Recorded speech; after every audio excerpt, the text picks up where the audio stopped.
Hi, everyone, and welcome back to Season 3 of Revolutionary War Rarities, the podcast from the Sons of the American Revolution. My name is Jim Griffith, and once again, we have a very special guest with us, Mr. Zach Distel. Zach, thank you for being with us today. Thanks for having me on. Zach is the curator for the Sons of the American Revolution. We are at headquarters in Louisville, Kentucky, and we are going to be talking about some of the items that are going to be included that are included in our incredible collection, but will be displayed within the museum, which our first phase and opening of the museum is going to be in July of 2026.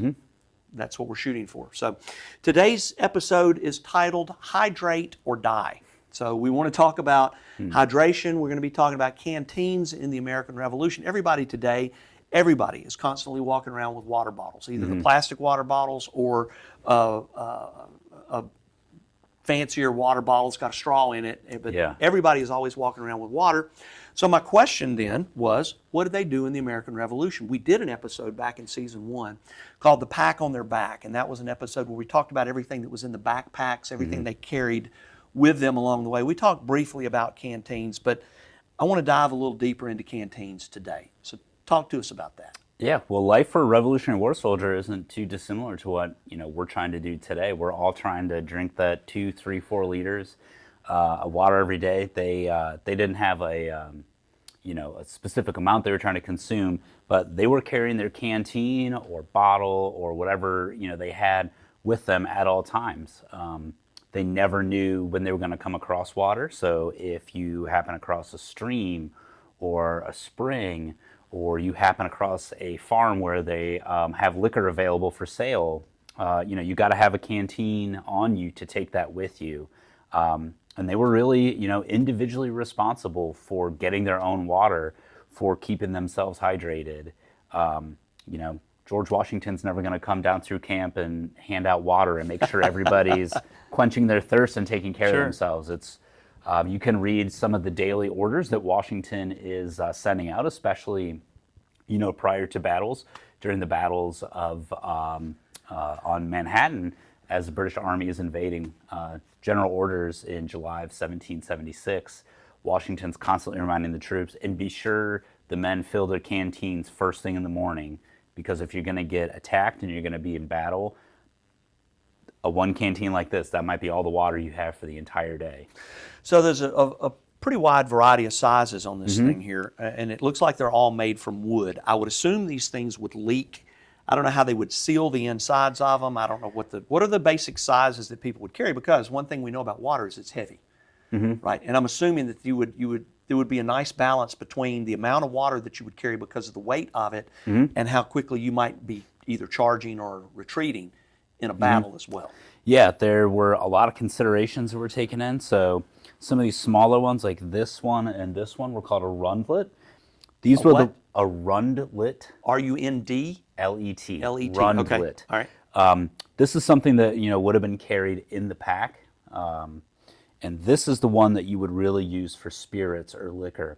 Okay. The Continental Army, as well as the British Army, would give spirits to the soldiers every day. It was considered an essential part of the rations, and especially when you're on really hard march, they thought that you really needed to have spirits or liquor to drink to fortify the body. They really saw alcohol as something as essential. almost a medicinal purpose. Yeah, exactly.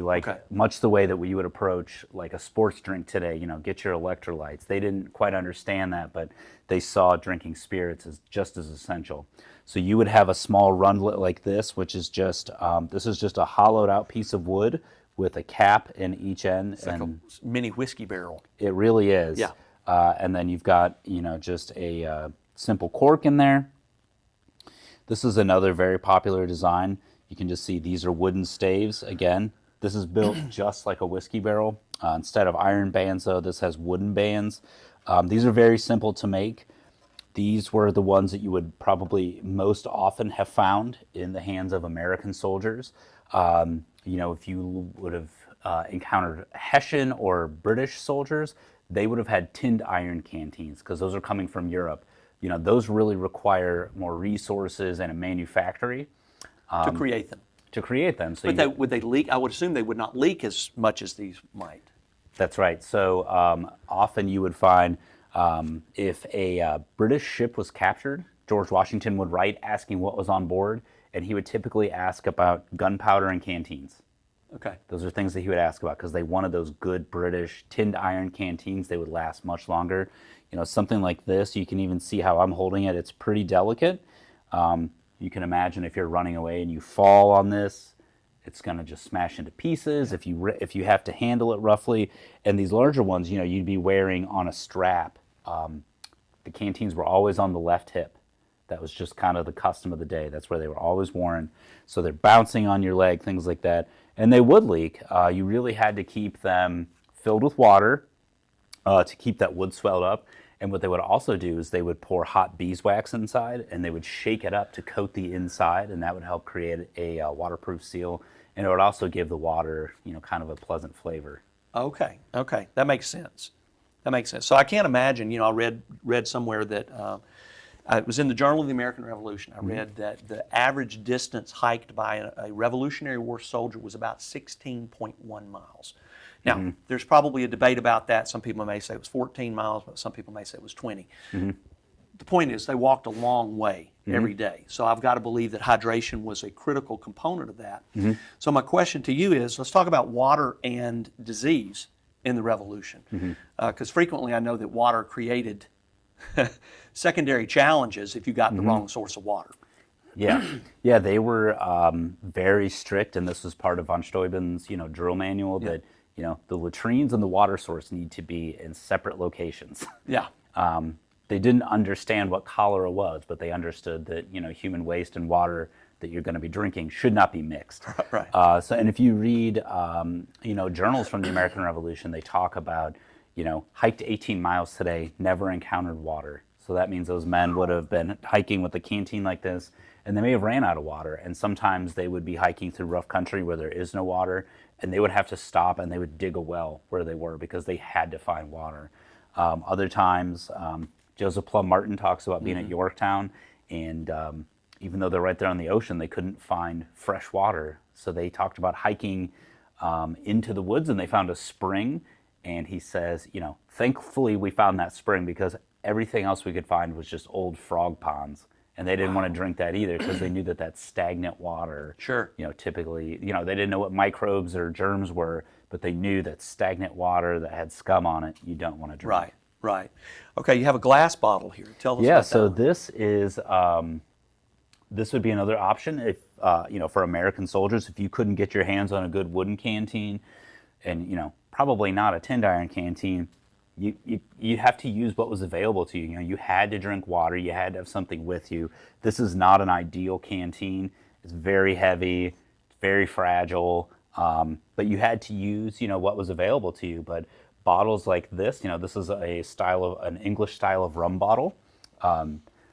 Bottles of that style are very typically found in the archaeological remains of Revolutionary War campsites, especially Continental Army sites. Okay. One other question, and then we'll be done. Was there a specific type of wood that was preferred for canteens? I don't know how much bending or if they're just carved out, but was there a specific type of wood? I don't know if from the period. Today typically barrels are made out of oak, right? Because it does absorb water and it swells easily. I believe oak was a preferred wood to be used. It also is a little bit harder, but it would be easier to work with, and it would have been pretty readily available in that period. Okay, all right, Zach, thank you. Yeah, thank you. We appreciate you being here and letting us come here and do this with you. Your collection, the collection for the Sons of the American Revolution is definitely impressive, and it's significantly because of your knowledge and what you have brought to bear for this organization. So thank you for that. Well, I appreciate it, and it is really it's been a lot of fun to collect these things, and while they're hard to find, it's really fun to get these types of objects that really help tell the story of the experience of the common soldier in the American Revolution. Sure.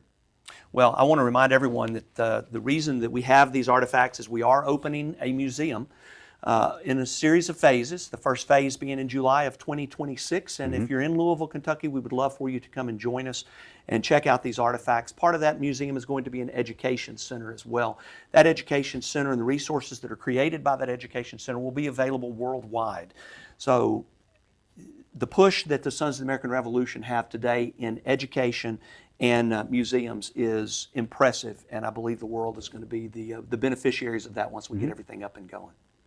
You know, I think about hydration and water. When you think about that, and how people today don't really think about access to clean water as being a challenge. However, even to this day, there are places and locations where challenges of clean water exist and are big challenges today. I am thankful that this nation has worked hard to establish resources for clean water for the citizens that we pay. We certainly have to pay for that resource in every city that we exist in, but we're not wandering the countryside digging through frog ponds, like you said, trying to find a resource for fresh water. And fresh water is important, and hydration is important. So hydrate or die actually does have good meaning here, and this is how you hydrated in the American Revolution. Thank you again, Zach. I appreciate it. Thank you for joining us for this episode of Revolutionary War Rarities. We hope that you'll join us in 2 weeks for the next episode. And we thank you for being a part of the podcast from the Sons of the American Revolution. This has been a production of the National Society Sons of the American Revolution, www.sar.org.